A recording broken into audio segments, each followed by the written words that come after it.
to have exploded on Zoom lately. Like there's so many organizations that have switched over to Zoom and people are able to actually play the games and exercises on Zoom. That kind of surprised me. How about you? Yeah, I was really scared at first. I'm thinking, how are we going to do this? But it actually works.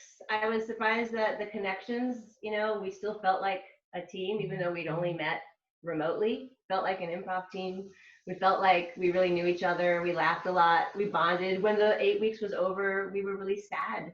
So it worked. It still had that magic to it, that connecting magic.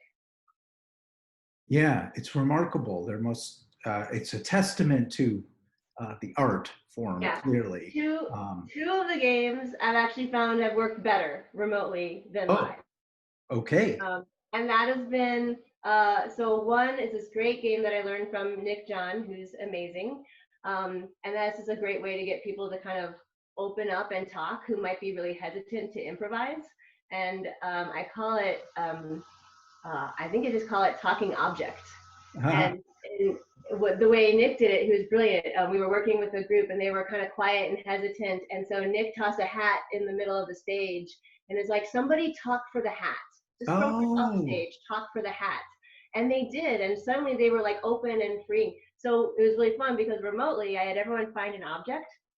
And then we just played like, I don't know, this sounds like silly, but like, hi, I'm a marker. How's it going? Right. And so remotely it was even funnier and easier because you could just put the object in the screen and not even be there. And so, oh, people had a choice. They could do it, or they right, could, did some people have conversations between themselves and the object, or, right, yeah, exactly. You had to interview the object and say how the object was thinking and feeling and what it's like to be a pen or whatever.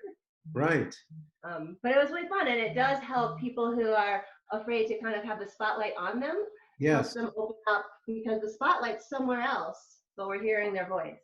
I love that adaptation for Zoom, right? Yeah. Um, Yeah. and and just allowing the physical object to actually be there in this case, as opposed to the object work with your hands. What's the second game that So works the with? second thing is also object related. So I think Ah, it's just been really fun having objects around us. So I told everyone to find an object that was somewhere near them, and we were going to create a character inspired by that object.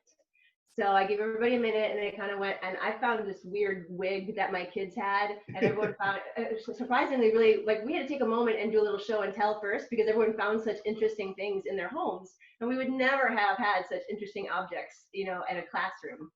So everyone found a really interesting object, and then I led them on like a visualization. I said, okay, I want you to imagine that this object is a lucky charm or a souvenir from an adventure, and make up a story and make up a character around either having a lucky charm, like what do you need luck for and why is this thing lucky, or having had an adventure and brought this thing back from your adventure and tell us the story of your character from that way. And so these objects inspired a character in everybody, and they had the real objects with them, and it was just made it all the more fun.